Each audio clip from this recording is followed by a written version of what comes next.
மகாநதி சீரியலில் வசமாக மாட்டிக்கொண்ட விஜய், காப்பாற்றுவாரா காவேரி? விஜய் டிவியில் பரபரப்பாக ஒளிபரப்பாகி வரும் மகாநதி சீரியலில் பல பிரச்சனைகளை தாண்டி விஜயும் காவிரியும் ஒன்று சேர்வார்கள் என்று ரசிகர்கள் எதிர்பார்த்த நிலையில், ரசிகர்களை உற்சாகப்படுத்துவதற்காக இயக்குனர் அவர்கள் கதையை அற்புதமாக நகர்த்திக் கொண்டு செல்கிறார். மகாநதி சீரியலில் இன்றைய எபிசோடில் காவிரிக்கு உடல்நிலை சரியில்லாமல் இருப்பது போன்ற காட்சி படமாக்கப்பட்டுள்ளது. காவிரிக்கு காய்ச்சல் அதிகமாக இருப்பதால் காவிரியின் அம்மா, பாட்டி மற்றும் அக்கா ஆகியோர் காவிரியின் அறையில் காவேரியை விசாரித்துக் கொண்டிருக்கிறார்கள். கங்கா காவிரியிடம் என்ன ஆச்சு என்று தொடப்போகிறாள். உடனே காவிரியின் பாட்டி கங்காவிடம் அவளுக்கு காய்ச்சல் அதிகமாக இருக்கிறது. கர்ப்பிணி பெண், நீ அவளைத் தொட்டு உனக்கு காய்ச்சல் வந்துவிட்டால் என்ன செய்வது, அவளைத் தொடாதே என்று கூறுகிறார்.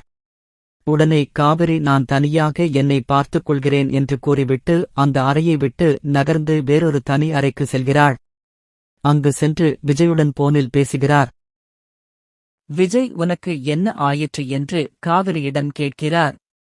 அதற்கு காவேரி, என்னன்னோ தெரியலைங்க, பெரியம்மை போல் உள்ளது என்று விஜயிடம் கூறுகிறார். உடனே விஜய் காவிரியிடம் எதுவும் சொல்லாமல் திடீரென்று காவிரியின் வீட்டிற்கு வருகிறான். அந்த சமயம் காவேரிதான் வீட்டு கதவை திறக்கிறாள். யாருக்கும் தெரியாமல் காவேரி விஜயை அழைத்துச் செல்கிறார்.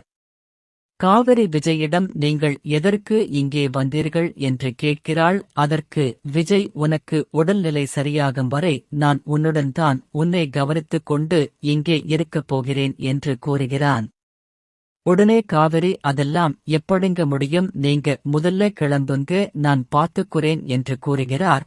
ஆனால் விஜய் கேட்கவில்லை. அன்று இரவு அங்கேயே தங்குகிறான். மறுநாள் காவிரியின் அம்மா காவிரியின் கதவை தட்டுகிறாள். விஜய் தூக்க கலக்கத்தில் மறந்து போய் கதவை திறக்கிறான். காவிரியின் அம்மாவை காவிரியின் தங்கை அழைத்ததால் பின்னால் திரும்பி பேசிக் கொண்டிருக்கிறார். அதை பார்த்து விஜய் பதற்றப்பட்டு காவிரியை எழுப்பிவிட்டு கதவின் பின்னாடி ஒளிந்து கொள்கிறான்.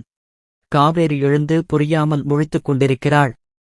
உடனே காவிரி, அம்மா, நீ எதற்கு இப்படி முழித்துக் கொண்டிருக்கிறாய் என்று கேட்கிறாள். காவிரிக்கு உடல்நிலை சரியாகும் வரை விஜய் காவிரியின் வீட்டில்தான் தங்கப் போகிறார்.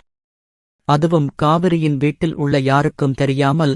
காவிரியும் விஜயும் மாட்டிக்கொள்வார்களா, அல்லது காவேரி யாருக்கும் தெரியாமல் விஜய் தன்னுடைய அறையிலேயே காப்பாற்றி வைத்துக் கொள்வாளா என்பதுதான் இந்த வார கதை.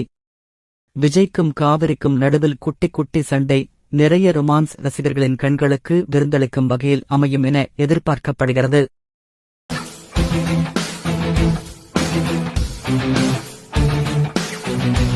Thank you.